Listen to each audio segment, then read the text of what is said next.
when I know that we've in prior conversations, you and I have talked about reasonableness. And Yep.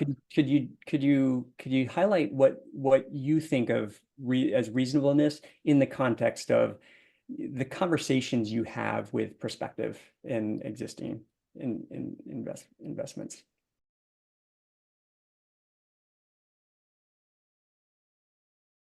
I guess I'll scope that specifically to the revenue and growth. So the quote that you just, some sort of plan, the SaaS, whatever you just quoted to get to Hmm. real growth, I think. Real growth is somewhat subjective upon the person who's applying the view on that. My view of real growth may be different than Jason Lincoln's, or someone's view of real growth, which may be different than someone sitting in a bank's view of real growth.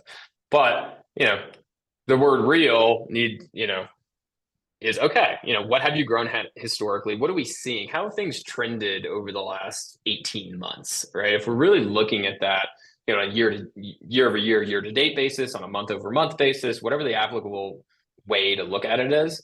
And then you're showing us, all of a sudden something that is inordinately different from that. You got to make us understand and believe that. We're going to be skeptical. By the way, we're always going to haircut projections.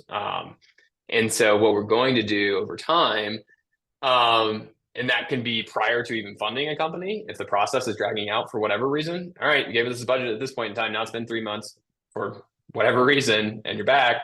What have you done? Budgets to actuals, right? How are you tracking to plan? How do we need to reforecast your plan? Have you reforecasted your plan? And then post, investment, we're going to run the same exercise to see how folks are tracking the plan. And we're typically going to have a revenue oriented covenant that's going to hold them to achieving some percentage of their plan, or some minimum, call it ARR growth year over year, which we're going to give some buffer. Of course, no one ever really hits plan. It's great when they do, but yeah,